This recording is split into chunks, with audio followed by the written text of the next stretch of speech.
2024 के लोकसभा चुनाव कांग्रेस पार्टी के लिए बड़ी खुशखबरी लेकर आए। देखो ये धरती।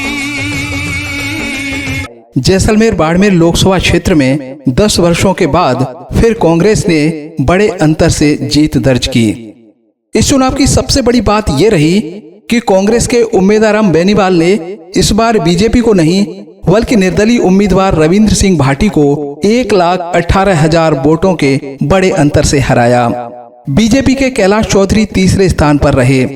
जैसलमेर में कांग्रेस पार्टी की जीत के अहम किरदार रहे उम्मेद सिंह तंवर। उम्मेद सिंह तंवर ने कांग्रेस पार्टी में एक सामान्य कार्यकर्ता से युवा जिला अध्यक्ष, यूटीआई चेयरमैन, राजस्थान प्रदेश कमेटी के सचिव, पंचायत समिति सम के सदस्य, 20 सूत्री कार्यक्रम जैसलमेर के उपाध्यक्ष जैसे बड़े पद पर रहते हुए वर्तमान में कांग्रेस के जिला अध्यक्ष हैं। बाड़मेर जैसलमेर लोकसभा क्षेत्र में कांग्रेस की जीत के कारणों पर हमने उम्मेद सिंह तंवर से खास बातचीत की। आइए देखते हैं कांग्रेस पार्टी के जिला अध्यक्ष उम्मेद सिंह तंवर से ये खास बातचीत। नमस्कार दोस्तों, मैं हूं श्यामवीर सिंह और आज मैं आया हूं कांग्रेस कार्यालय और हमारे साथ हैं कांग्रेस के वरिष्ठ नेता। और हम इनकी बात करें तो देखिए, युवा कांग्रेस के जिला अध्यक्ष से लेकर के और यूआईटी के चेयरमैन भी रह चुके हैं और इन्होंने कई बड़े पदों पर कार्य किया है। अगर हम सभी पदों की बात करें तो जिला कांग्रेस अध्यक्ष, यूआईटी के पूर्व अध्यक्ष हैं और राजस्थान प्रदेश कमेटी के पूर्व सचिव भी रह चुके हैं, पंचायत समिति सम के मेंबर रह चुके हैं और 20 सूत्री कार्यक्रम लागू करने के जो जैसलमेर में था उसके उपाध्यक्ष भी रह चुके हैं। इतने बड़े बड़े पदों पर इन्होंने काम किया है और आज काफ़ी यूँ कहें कि 10 वर्षों के बाद कांग्रेस कार्यालय में फिर से एक खुशी का माहौल है और हम उम्मेद सिंह जी तंवर से हम इसी विषय पर बात करने के लिए आए हैं। कांग्रेस की जीत हुई है यहाँ पर जैसलमेर में और इस जीत की खुशी में पूरा यूँ कहें कि कांग्रेस कार्यालय के साथ इनके कार्यकर्ता बाड़ी काफ़ी खुश नज़र आ रहे हैं। उमेश सिंह जी, पहले तो हम आपको बधाई देते हैं। कांग्रेस ने जो ये सीट 10 सालों के बाद जीती है और पहली प्रतिक्रिया कैसा महसूस कर रहे हैं 10 सालों के बाद एक उम्मीद की किरण कांग्रेस के लिए वापस जागी है? बहुत बहुत धन्यवाद, आपका स्वागत है कांग्रेस कार्यालय में। निश्चित तौर पर कह सकते हैं कि 10 वर्ष बाद बाड़मेर जैसलमेर लोकसभा क्षेत्र से कांग्रेस प्रत्याशी जीते हैं। ये हम सभी के लिए बहुत ही गर्व की, खुशी की और हर्ष का विषय है, क्योंकि हम बाड़मेर जैसलमेर लोकसभा क्षेत्र के तमाम कांग्रेस के जो कार्यकर्ता हैं वो बहु प्रतीक्षा में थे कि 10 सालों से लगातार भारतीय जनता पार्टी के सांसद जीत कर गए और भारतीय जनता पार्टी की केंद्र में सरकार रही, लेकिन किसी सांसद ने 10 वर्षों में भारतीय जनता पार्टी के मंत्री होने के बावजूद भी जैसलमेर बाड़मेर के भारतीय जनता पार्टी के सांसद ने जैसलमेर की कहीं आवाज़ नहीं उठाई और जैसलमेर हर क्षेत्र में पिछड़ता गया, चाहे पर्यटन का क्षेत्र हो, चाहे रेलवे का क्षेत्र हो, चाहे हवाई सेवा का क्षेत्र हो और केंद्र सरकार की तमाम योजनाओं में जैसलमेर पिछड़ा और निश्चित तौर पर उसके लिए यहाँ के भारतीय जनता पार्टी के सांसद, मंत्री और भाजपा सरकार, नरेंद्र मोदी सरकार जिम्मेदार है। उमेश सिंह जी, एक बात मैं आपसे पूछना चाहता हूं कि जैसे कि बीजेपी ने, आप कह रहे हैं कि कुछ काम नहीं किए, काम के बजाय यूँ कहें कि कुछ नारे ऐसे भी थे कि जो जनता को चुभे। जैसे मैं कहूं कि इन्होंने कांग्रेस मुक्ति का नारा दिया, उस कांग्रेस को जिसने आज़ादी की लड़ाई में अंग्रेज़ों से देश को आज़ाद कराया और बहुत बड़े नेता हुए हैं कांग्रेस के अंदर। हम कहें कि जवाहरलाल नेहरू, महात्मा गांधी और सरदार वल्लभ भाई पटेल, जिसको खुद बीजेपी अपना आदर्श मानती है, और इंदिरा गांधी को कौन भूल सकता है, जिसने पाकिस्तान जैसे देश को मतलब ये 2 टुकड़ों में बदल दिया था। और सबसे बड़ी बात जो इंदिरा गांधी की मैं बात करूं तो एक पंजाब में जो उसने ऑपरेशन ब्लू स्टार चलाया था, उस समय शायद दुनिया का ये बहुत बड़ा डिसीजन था। इतना बड़ा डिसीजन कोई प्रधानमंत्री नहीं ले सका था और उन्होंने अपनी शहादत दे कर के पंजाब को बचाया था। और ऐसे नेता और ऐसे जो बीजेपी के लीडर कहते रहे कांग्रेस मुक्ति का नारा, लेकिन कांग्रेस कभी देश से शायद मुक्त नहीं हो सकती है, कमज़ोर भले ही हो जाए, लेकिन फिर से ये कांग्रेस उभर रही है। तो इस नारे को, कांग्रेस मुक्ति के नारे को, आपका नज़रिया क्या कहता है? देखिए, सबसे बड़ी बात तो ये है कि लोकतंत्र में ऐसा नारा ही हास्यास्पद लगता है कि जब ये कहा जाए कि किसी पार्टी की मुक्ति देश से, मतलब किसी पार्टी को समाप्त कर दिया जाना, कांग्रेस तो कभी ऐसा नहीं सोचता कि भारत भाजपा मुक्त या और कोई किसी पार्टी के मुक्त होकर देश का, नहीं। ये लोकतांत्रिक देश है। भारत पूरी दुनिया में एक बहुत बड़ा लोकतांत्रिक देश है, जहाँ का लोकतंत्र निश्चित तौर पर पूरी दुनिया में मशहूर है, निष्पक्षता के लिए, पारदर्शिता के लिए, सत्य और अहिंसा के लिए। इतने बड़े लोकतंत्र की सबसे बड़ी पार्टी जिसने देश की आज़ादी के लिए अपने हजारों लाखों कार्यकर्ताओं ने बलिदान दिया, जेलों में गए, जेलें भुगती, अंग्रेज़ों द्वारा उनको सताया गया, उसके बाद भी जिन्होंने देश को आज़ाद करवाने में कमी नहीं रखी, उस पार्टी को देश से मुक्त करने की बात भारतीय जनता पार्टी कहकर निश्चित तौर पर हंसी का पात्र बन गई है। और ये हास्यास्पद है, ऐसा नहीं होना चाहिए। किसी भी पार्टी को इस तरह नहीं सोचना चाहिए कि हम पूरी पार्टी को यहाँ से नेस्तनाबूद कर देंगे, ऐसा नहीं होना चाहिए। ये लोकतंत्र है, सभी के लिए रास्ते खुले हैं, जनता जनार्दन है, जनता चाहेगी वो चुनकर आएगा।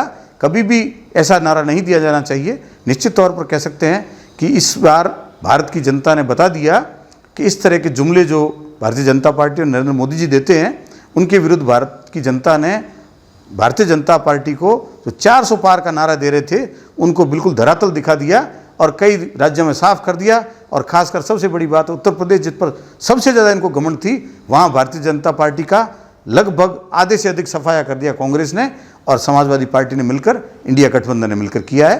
तो ये भारत का जो डीएनए है, जो भारत का डीएनए है, वही कांग्रेस का डीएनए है। इसलिए कांग्रेस के डीएनए को भारत से अलग नहीं कर सकते और भारत के डीएनए को कांग्रेस से अलग नहीं कर सकते।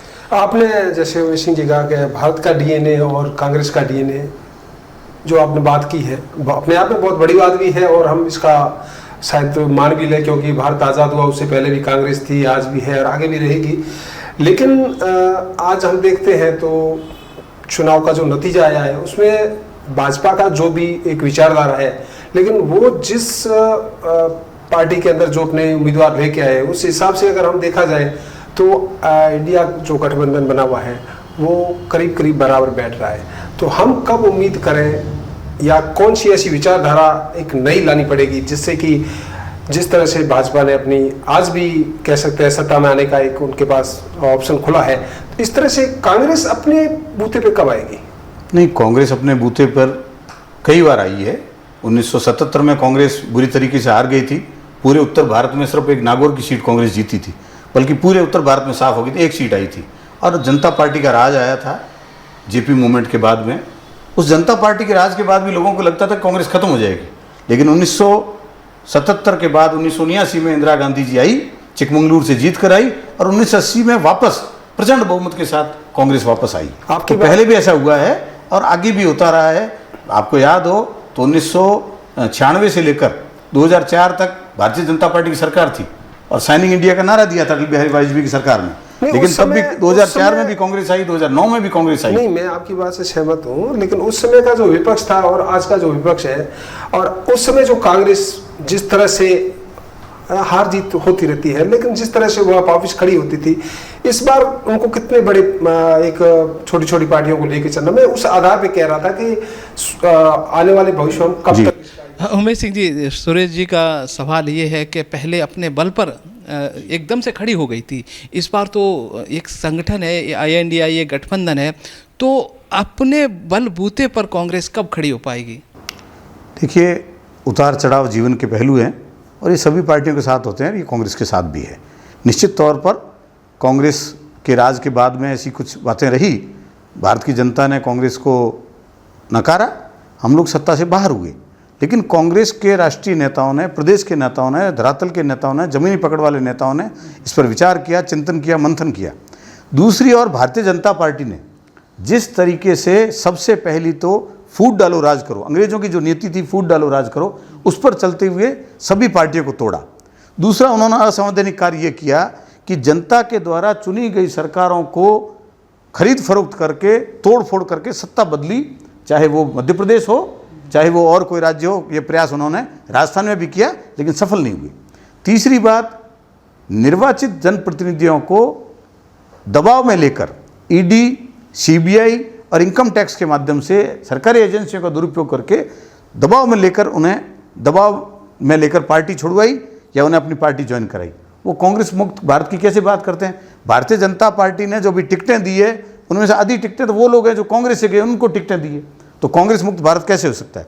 तो निश्चित तौर पर कांग्रेस ने भारत की दक्षिण से उत्तर, पूर्व से पश्चिम सभी राज्यों और सभी क्षेत्रों की मांगों को ध्यान में रखकर विपक्ष को सबको एकजुट कर कर एक साथ लाकर एक विचारधारा को मजबूत करते हुए तानाशाही ताकतें, हिटलरशाही ताकतें जो थी, जो देश में दमनकारी सोच के साथ सत्ता में थी, उनके विरुद्ध लड़ने का एक निर्णय लिया और उसी का परिणाम है कि भारतीय जनता पार्टी अपनी प्योर मेजोरिटी नहीं ला सकती। और कल तक जो मोदी जी एक अकेला सब पर भारी की छाती ठोक रहे थे, अब वो एनडीए करने लग गए, उन्होंने भाजपा नाम लेना ही बंद कर दिया, मोदी नाम लेना बंद कर दिया। ये सफलता है कांग्रेस की, ये चैलेंज जो कांग्रेस ने स्वीकार किया है, निश्चित तौर पर भारतीय जनता पार्टी को घुटनों पर ला दिया। अच्छा उमेश सिंह जी, एक नैरेटिव सेट करने की कोशिश की बीजेपी ने कि जो बीजेपी को वोट करते हैं वो देशभक्त हैं और जो अन्य पार्टियों को वोट देते हैं वो शायद देशभक्त नहीं है। इसका असर यानी जनता समझती है कि ये नैरेटिव ठीक नहीं है, आपका क्या ख्याल है? देखिए, निश्चित तौर पर राजनीतिक दल चुनाव जीतने के लिए कई तरीके के प्रोपेगेंडा करते हैं और भारतीय जनता पार्टी तो प्रोपेगेंडा के लिए फेमस है, क्योंकि इनकी जो ट्रिक है वो ठीक वैसी है, इनका जो कार्यशैली है वो ठीक वैसी है जैसे जर्मनी में हिटलर की थी। झूठ बोलो, बार बार बोलो, जोर बोलो, 100 बार बोलो, हर बार बोलो। इस नीति के तहत वो झूठ के आधार पर अपनी विचारधारा को लोगों के बीच में ज़बरदस्ती जाकर थोप रहे हैं। वो विचारधारा जो कुंचित है ही नहीं। कहने का तात्पर्य क्या है कि किसी पार्टी को वोट देने से राष्ट्रवादी होना और किसी अन्य पार्टी को वोट देने से अराष्ट्रवादी होना कैसे हो सकता है? क्योंकि इसी लोकतंत्र का भारत का चुनाव है और भारत के तमाम मतदाताओं को संविधान में ये अधिकार दिया गया है कि वो अपनी इच्छा से अपनी पार्टी और या अपना कैंडिडेट चुने। तो फिर राष्ट्रवादी और अराष्ट्रवादी होने का तो मतलब ही कुछ नहीं है। एक आरोप और भी लगता रहा है आप पर, तुष्टीकरण का। तो कितना सही है कि आप वोट के लिए जो अल्पसंख्यक हैं उनका तुष्टीकरण करते हैं? ये सरासर गलत है। कांग्रेस पार्टी किसी का तुष्टीकरण नहीं करती है। कांग्रेस पार्टी समानता के आधार पर चलती है, समरसता के आधार पर चलती है, सभी को साथ लेकर चलती है। जब हम सभी के साथ लेकर चलने की बात करते हैं, जो संविधान में जो सभी के अधिकार है उनको ध्यान में रखकर हम जब बात करते हैं, तो निश्चित तौर पर हमें सभी के बारे में सोचना होगा और उसके बारे में जिसकी जितनी संख्या है उसके उस अनुपात में उसके बारे में भी सोचना होगा। निश्चित तौर पर कह सकते हैं कि कांग्रेस ने भारत में हिंदू, मुस्लिम, सिख, ईसाई, जैन, फारसी, बौद्ध, बहाई सभी के लिए काम किया है, किसी को भी पीछे नहीं रखा है और किसी के साथ भी भेदभाव नहीं किया और सभी को समान अवसर दिए हैं, सभी का सम्मान किया है और सभी के हितों की रक्षा के लिए उनके साथ कंधे से कंधा मिलाकर कार्य किया है। कांग्रेस ने कभी तुष्टीकरण नहीं किया। निश्चित तौर पर भारतीय जनता पार्टी क्या करती है, भारतीय जनता पार्टी के लोग जब हिंदुओं के बीच आते हैं तो वहाँ आकर कहते हैं कि कांग्रेस जो योजनाएं बनाती है वो अल्पसंख्यकों के लिए बना रही है। दूसरी ओर अल्पसंख्यकों को जाकर कहती है कि आप इतने सालों से कांग्रेस के साथ है, कांग्रेस ने आपको क्या दिया? निश्चित तौर पर तुष्टीकरण तो भारतीय जनता पार्टी कर रही है, कांग्रेस तुष्टीकरण नहीं करती है। उमेश सिंह जी मेरे साथ हैं वरिष्ठ पत्रकार सुरेश जी। आपकी विचारधारा का हम यहीं पर उनसे पूछ लेते हैं सवाल। सुरेश जी, कांग्रेस ने एक बात मेरी समझ में आ रही है, आप कितने सहमत हैं कि कांग्रेस ने वोट के लिए अपनी विचारधारा नहीं बदली है? जैसे कि मैं कहूँ कि वो अल्पसंख्यक हो या यूँ कहें कि गरीब व्यक्ति हो, चाहे शेड्यूल कास्ट के लोग हों, मतलब बहुत पिछड़े अति पिछड़ों के लिए हमेशा काम करती रही है और आप अपनी विचारधारा आज तक नहीं बदली है और उसी विचारधारा पर अहिंसावादी गांधीवादी नीति पर चलती रही, चाहे कांग्रेस हारी। आप इस बात से कितना सहमत हैं? क्या बदली है या आज भी उसी लाइन पर चल रही कांग्रेस? आपके विचार क्या है? देखो, विचारधारा किसी की कोई बनाने से नहीं होता है, लेकिन जो इतना बहुत बड़ा लंबा एक सफर जो हमारे भारत की आजादी नहीं, मैं सुरेश जी सवाल मेरा अलग है कि अब वोट के लिए पार्टियां विचारधारा बदलती रहती हैं, लेकिन कांग्रेस ने 1947 से लेकर आज तक विचारधारा वही है, गांधीवादी, अहिंसावादी, जो अल्पसंख्यक, SC ST सबके लिए काम करने वाली, नहीं बदली है। आपकी मैं बात से बिल्कुल सहमत हूँ, नहीं बदली है, लेकिन जो परिप्रेक्ष्य आज दिखता है उसमें जब एक इतनी बड़ी पार्टी का इस निम्न स्तर पर आ जाना कि उससे छोटी छोटी पार्टियों करना, तो कहीं न कहीं कोई कमी बहुत बड़ी रही है विचारधारा में। वरना लोग अहिंसा जो भी है गांधी जी के बाद में सभी समझते हैं। चलिए आप कह रहे हैं कमी रही है, मोटे तौर नहीं पे उमेश सिंह जी, मोटे तौर पे मैं सिसोदिया जी आपको बताऊं, वही कमी एक आपसे narrative- जानते हैं। एक नैरेटिव सेट किया जा रहा है देश में। अब भारतीय जनता पार्टी की विचारधारा समझिए कि भारतीय जनता पार्टी एक ऐसी पार्टी जिसको विचारधारा है ही नहीं, क्यों विचारधारा होती तो रोज बदलते नहीं। जो लोग गांधी को गाली देते आए हैं वही लोग गांधी की समाधि पर जाकर फूल चढ़ाते हैं, और वही मोदी जी दुनिया में किसी देश में जाते हैं जहां जहां गांधी जी की मूर्ति होती है वहां जाकर फूल चढ़ाते हैं। तो आपकी विचारधारा तो गांधी के विरुद्ध है, आप तो गोडसे को मानने वाले हैं, फिर गांधी जी की मूर्ति पर क्यों जाके फूल चढ़ाते हैं, फिर राजघाट पर जाके फूल क्यों चढ़ा रहे हैं। ठीक इसी तरीके से अंबेडकर जी को गाली देने वाले आज अंबेडकर जी की तस्वीर लगाने लगे अपने कार्यालय में, अंबेडकर जी का नाम लेने लगे, जबकि आरक्षण को और अंबेडकर जी को सबसे बड़ी गाली कोई देता है तो ये भारतीय जनता पार्टी के लोग देते हैं।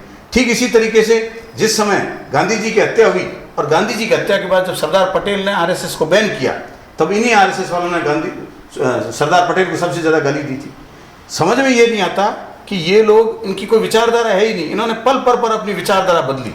कल तक ये आरक्षण का विरोध करते थे, अब भी इनके जो स्टेटमेंट आते हैं, इनका एक नेता क्या कहता है, दूसरा नेता क्या कह रहा है, राष्ट्रीय स्वयंसेवक संघ का नेता क्या कह रहा है, भारतीय जनता पार्टी का नेता क्या कर रहा है, उनका शीर्ष नेतृत्व तो क्या कहता है, कभी एक दूसरे से मैं जी अभी जो आपने कहा है कि भारतीय जनता पार्टी की जो विचारधारा बदलती रहती है, तो ये जो भारतीय हमारा लोकतंत्र है, विश्व का सबसे बड़ा लोकतंत्र, इसमें यहाँ की जो जनता है मत देने वाली, उन्होंने इनको इतने शीर्ष स्थान पे कैसे पहुंचा दिया? क्या इनकी विचारधारा के बारे में आप क्या कहेंगे? देखिए, क्या ये भी बदलती रहती है ना? बिल्कुल बिल्कुल, आपकी बात, आपका प्रश्न बहुत अच्छा है।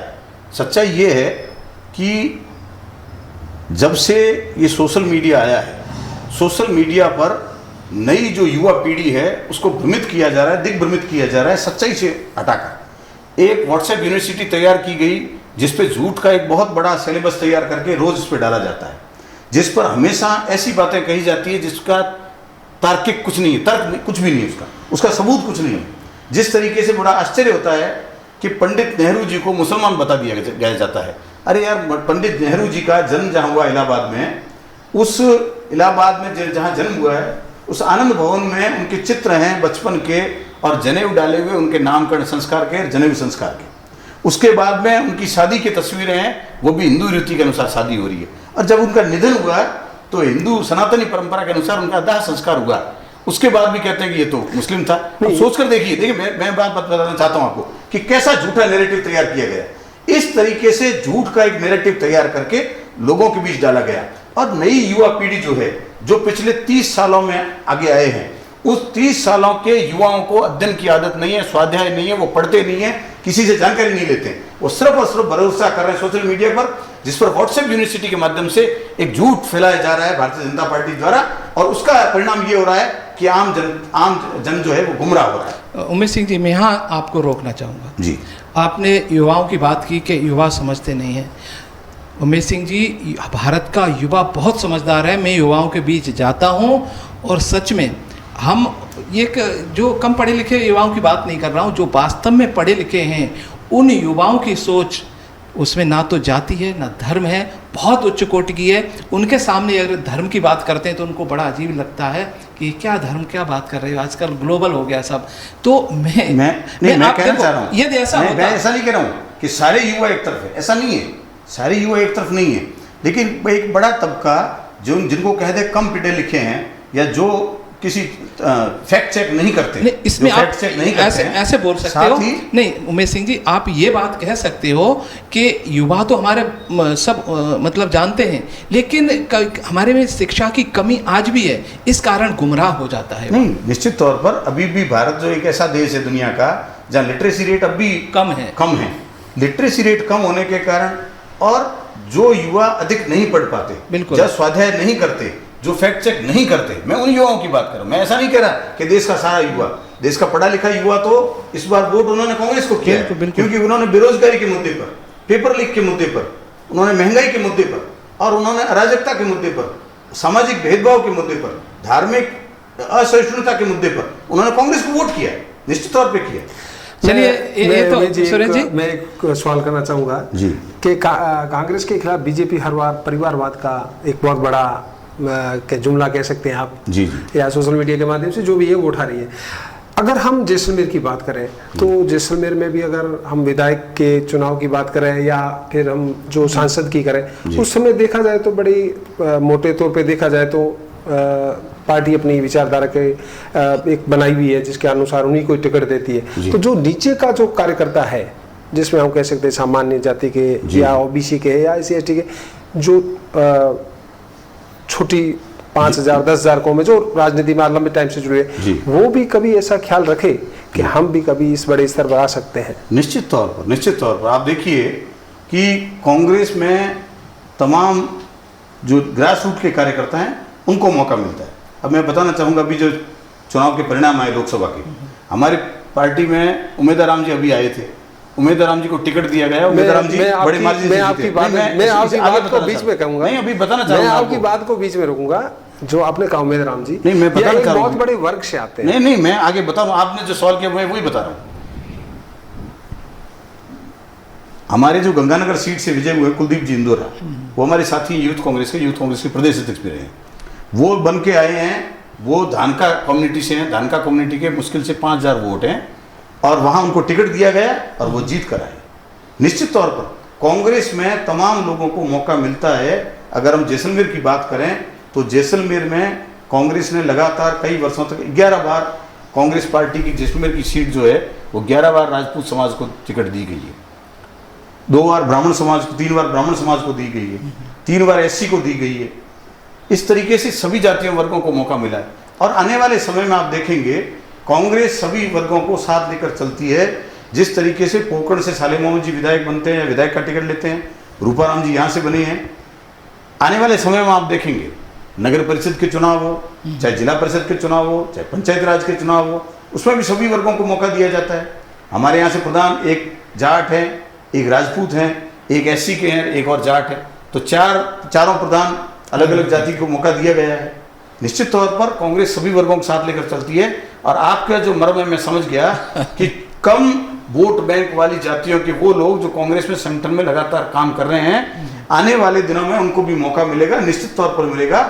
माननीय खड़गे जी और राहुल गांधी जी एश्योर करते हैं कांग्रेस के कार्यकर्ताओं को कि वो तमाम कार्यकर्ता जो निष्ठावान तरीके से लगातार काम कर रहे हैं उनको मौका मिलेगा। हम उम्मीद यही करेंगे। लेकिन एक मैं आपको ज्वलंत नहीं सूरज जी, उस चीज़ पे ना जाके हम वर्तमान स्थिति पे आए, हम इस चुनाव की बात करने आए थे। तो उमेश सिंह जी, बहुत हमने इसकी विचारधारा कांग्रेस की हमने जान ली, नीतियाँ क्या होंगी, आने वाले समय में क्या होगा। अब हम बात करें जो चुनाव जो हुआ है अभी पूरे भारत में, कांग्रेस वापस से यूँ कहें कि एक उभर कर आई एक शक्ति के रूप में जी। तो हम चाहे कितने मतलब किसको ये श्रेय किसको देना चाहेंगे, राहुल जी को या हमारे जो कार्यकर्ता हैं ज़मीन पे कार्य करते उनको, या फिर खड़गे जी वर्तमान अध्यक्ष हैं?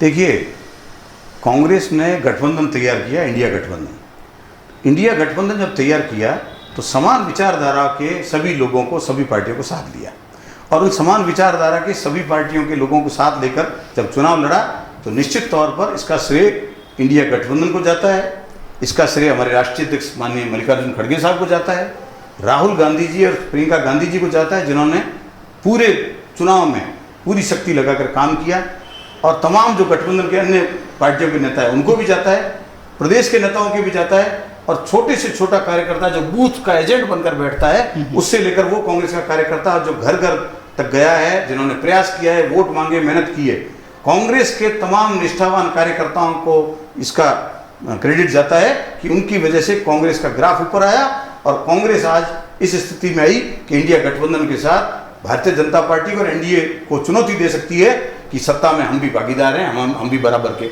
आपके हिस्सेदार हैं। एक प्रश्न यहीं पर है जी, जैसे आपने कि समान विचारधारा वाली पार्टियां आपके साथ आ गई जी। अब जबकि 234 सीटें मिल चुकी हैं आपके गठबंधन को, तो यहाँ पर बात हो रही है कि सरकार बनाने के लिए चंद्रबाबू नायडू और नीतीश कुमार जी से संपर्क किया जा रहा है, ऐसा खबरें आ रही हैं, आपको भी पता होगा। तो इनकी विचारधारा बीजेपी से ज़्यादा मिलती है या कांग्रेस से? देखिए, गठबंधन में जब गठबंधन सरकारें बनती है तो निश्चित तौर पर कई चीज़ें होती है, और जहाँ तक बात जनता दल यूनाइटेड की है तो वो जब इंडिया गठबंधन बना था तो उसके संयोजक ही एक तरीके से वही थे, नीतीश कुमार जी थे। बिल्कुल, उनके संयोजन में इसका गठन हुआ था। ये बात तो सही है। लेकिन उसके बाद किसी कारणवश उन्होंने पलटी मार ली। अब पलटी किस कारण मारी वो भी जानते हैं। लेकिन मैं समझता हूँ कि वो भी इन 10 साल के भारतीय जनता पार्टी के राज से दुखी थे, क्योंकि जिस तरीके से एजेंसियों का दुरुपयोग किया गया, ईडी का दुरुपयोग किया गया, सीबीआई का दुरुपयोग किया गया, इनकम टैक्स का दुरुपयोग किया गया, लोगों को ब्लैकमेल किया गया, डराया गया, धमकाया गया, तो निश्चित तौर पर उसके कारण से वो भी इस ओर आएंगे। और रही बात टीडीपी के हमारे चंद्रबाबू नायडू जी के, वो पुराने कांग्रेसी हैं, कांग्रेस के साथ भी रहे हैं, एनडीए के साथ भी रहे हैं, और इस समय वो समझते हैं कि जिस तरीके से उड़ीसा और आंध्रा में उनका सहयोगी बनकर भारतीय जनता पार्टी ने विधानसभा में उनको ही साफ कर दिया, तो निश्चित तौर पर आने वाले समय में उनको फिर खा जाएंगे, इसलिए वो लोग कांग्रेस के साथ आएंगे। उमेश सिंह जी, अभी देखो रूपाराम जी को यहाँ से टिकट मिल रही विधायक की जी, और अभी जो स्थिति बनी है, जी। 11 सीटें कांग्रेस ने जीती हैं जी। और लगभग 50-50 का फाइट हो गया है। हाँ। अभी 4 साल बाकी हैं, तो कांग्रेस कहाँ तक पहुँचेगी? देखिए, मैं आपको बता दूं, इस बार विधानसभा चुनाव में सिर्फ कांग्रेस 70 सीटें ले आई थी और सिर्फ 30 सीटों का अंतर था।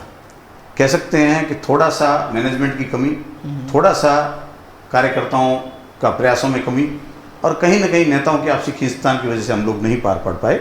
लेकिन क्या ये जो 6 महीने निकले हैं भारतीय जनता पार्टी के राज के, इसमें उन्होंने जो कांग्रेस की जन हितार्थी योजनाएं थी, जैसे सबसे बड़ी योजना थी मुख्यमंत्री चिरंजीवी स्वास्थ्य बीमा योजना, जिसमें 25 लाख का बीमा पूरे परिवार को मिलता था और पूरा परिवार लाभान्वित होता था। 25 लाख के बीमा से स्वास्थ्य इलाज फ्री कराता था। इन भारतीय जनता पार्टी की सरकार ने आते क्या किया, उसको बंद कर दिया। पहले तो 10 लाख के लिए, फिर जब कांग्रेस के जनप्रतिनिधियों ने, एमएलए ने विधानसभा में हल्ला किया और पूरे राज्य में मूवमेंट हुआ, तब ये थोड़ा सा बैकफुट पर आए और उसको उन्होंने 10 लाख किया आयुष्मान भारत के नाम पर। उस आयुष्मान भारत की क्या स्थिति है आप जानिए। सबसे बड़ा भ्रष्टाचार आयुष्मान भारत के नाम पे हुआ जब पता चला कि 2 टेलीफोन नंबर पर करोड़ों रुपए का खेला हो गया आयुष्मान भारत के नाम पर। ये भारतीय जनता पार्टी वाले बिल्कुल ही कह सकते हैं कि इन्होंने, इनके जो अहंकार है ना, इनका जो अहंकार है, वो जो सत्ता में आए, सत्ता में आते इन्होंने जो अहंकार दिखाया, उसका परिणाम है कि जिनको सत्ता में राजस्थान की सरकार जनता लाई थी, 6 महीने के अंदर अंदर वो पलटकर कांग्रेस के 11 एमपी को जीता कर लाई है। ये अपने आप में परिवर्तन का सबूत है, और आने वाले दिनों में ये होगा कि कांग्रेस 150 सीटें जीत कर सत्ता में आएगी, और कम से कम 150 सीटें। अब मैं आखिर में आपसे, अभी जो वर्तमान में जैसलमेर की स्थिति जो जीत हुई है जी, हमारे उम्मीदवार जी जीते हैं आपकी पार्टी के, जी। तो आपको क्या वास्तव में, एक तो पूरे इंडिया में कितनी सीटें 100 पार करेगी कांग्रेस, ये उम्मीद थी क्या? जैसलमेर में उम्मीद थी आपको? बिल्कुल, हम तो पहले दिन से श्योर थे कि कांग्रेस पार्टी जीतेगी। उसका सबसे बड़ा कारण यह है कि जैसलमेर बाड़मेर की जनता ने भारतीय जनता पार्टी के 10 साल का खेल देख लिया था, उनके सांसद का भी तरीका देख लिया था। केंद्रीय मंत्री होने के बाद भी वो कुछ नहीं कर पाए, एक उपलब्धि नहीं है। केंद्रीय मंत्री होने के बाद भी क्षेत्रीय जो सांसद रहे जैसलमेर बाड़मेर के, कैलाश जी चौधरी की एक उपलब्धि नहीं बाड़मेर जैसलमेर के लिए, और जैसलमेर के लिए तो जैसलमेर को तो सत्यानाश कर दिया। यहाँ के रेलवे सिस्टम को फेल कर दिया। यहाँ से लंबी दूरी की ट्रेनें चलती थी, हावड़ा चलती थी, रानीखेत चलती थी, दिल्ली की ट्रेनें चलती थी, वाराणसी के लिए ट्रेनें चलती थी। लंबी दूरी की सारी ट्रेनें बंद कर दी, आधी ट्रेनों को बाड़मेर ले गए। उसके बाद में जिनको बंद नहीं किया, उनका समय ऐसा परिवर्तित किया, जैसे शाम को पहले 5 बजे यहाँ से ट्रेन चलती थी, रात को 10:30 बजे जोधपुर छोड़ती थी, सुबह 5 बजे जयपुर छोड़ती थी, और 10:30 बजे दिल्ली छोड़ देती थी। उस ट्रेन को इन्होंने उस समय का कैंसिल करके और सुबह कर दी, उसका ट्रेन का टाइम कर दिया सुबह 3 बजे। ये कौन सा टाइम है? कहीं से कभी आपने सुना जहाँ से जर्नी स्टार्ट होती है उसका टाइम रात को 11 बजे 11:30 तक हो सकता है, इससे बाद नहीं होता, और सुबह 3 बजे, किसी ट्रेन का 1:30 बजे। तो अपने आप में कह सकते हैं कि इन्होंने जैसलमेर का भट्ठा बिठा दिया। एक तो उसके विरुद्ध नाराजगी थी, दूसरा 4-5 महीने के ही भाजपा के राज्य के शासन में देख लिया कि जन कल्याणकारी योजनाओं को बंद किया जा रहा है, पता ही नहीं चल रहा है, पर्ची सरकार है, भजनलाल जी कुछ कहते हैं, चीफ सेक्रेटरी कुछ कह रहे हैं, एमएलए कुछ कह रहे हैं, फैसला कुछ और हो रहा है। जब लिस्ट आती है तो बड़ा आश्चर्यजनक, हास्यास्पद लगता है कि जब एक बार आईएएस की लिस्ट आई और मुख्यमंत्री के पीए ने मुख्यमंत्री को जब बताया कि सर आईएएस की लिस्ट आई है, तो वो पीबीए से पूछने लगा अपने कितने आए। बड़ा हास्यास्पद बात थी कि वो सीएम पूछ रहा है कि भाई अपने कितने आए, मतलब क्या इसका मतलब उनको मालूम नहीं था कि उन्होंने उनकी लिस्ट में कौन आ रहा है, कौन नहीं। सुरेश जी से हम इसी बात को कंफर्म करते हैं। सुरेश जी, उमेश जी का कहना है कि जनता की बात को न सुनना और यूँ कहें कि एक ईगो हो जाना कि हम तो मोदी के नाम पे जीत जाएंगे, यहाँ के लोगों की समस्याएं ना तो उनको झांक के देखा, ये कह रहे हैं इसलिए हारी है बीजेपी।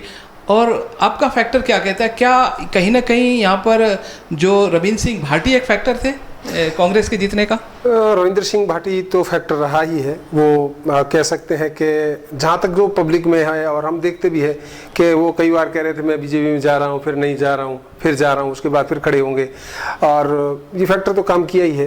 तब लोग, और दूसरे में लोगों के पास कई, जैसे उमेश जी ने कहा है कि कई ऐसे विषय थे कि उनको एक ही ऑप्शन लग रहा था कि नहीं अब तो कांग्रेस को ही वोट देना चाहिए। तो उसमें जैसलमेर के राजस्थान में भी उसने अपना एक बड़ा दर्शन करवाया है कि भाई कितने सांसद आए हैं, तो कई उसमें फैक्टर लागू हुए। हाँ, रविंद्र सिंह का ज़्यादा रहा है। आप क्या इससे सहमत हैं सुरेश जी की बात से? निश्चित तौर पर सहमत है। सहमत क्यों नहीं होंगे कि रविंद्र सिंह पार्टी के खड़े होने से भारतीय जनता पार्टी के वोटों का डिवाइजन होगा। जब भारतीय जनता पार्टी के वोट दो जगह बटे, निश्चित तौर पर कांग्रेस को सफलता मिली, इसमें कोई दौरा नहीं। और कांग्रेस पार्टी की नीतियों से लोग खुश हुए हैं।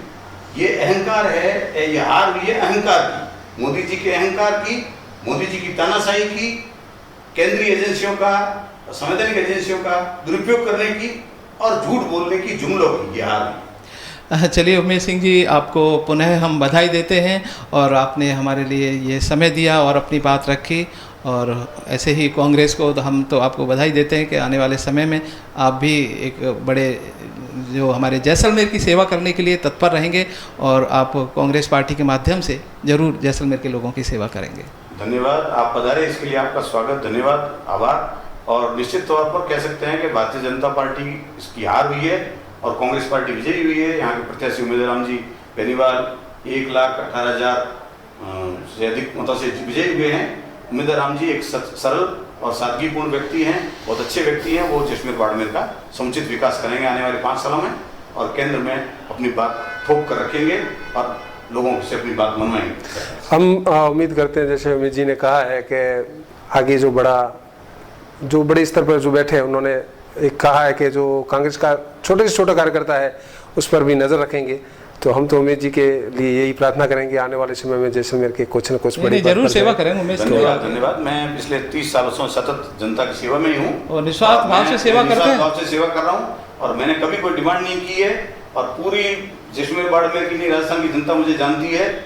मैंने किसी पद पर रहते हुए अपने पद का दुरुपयोग नहीं किया है, सामाजिक सौहार्द का कभी नुकसान नहीं किया है, सभी को साथ लेकर चले हैं और तत्पर रहेंगे कांग्रेस पार्टी की विचारधारा के साथ आम जन की हितों की रक्षा के लिए, उनके कामकाज को करवाने के लिए बहुत ही मजबूती के साथ जनता के बीच डटे रहेंगे और सरकार तथा प्रशासन से उन लोगों के कार्य करवाएंगे। बहुत बहुत बधाई आपको। धन्यवाद, बहुत बहुत धन्यवाद।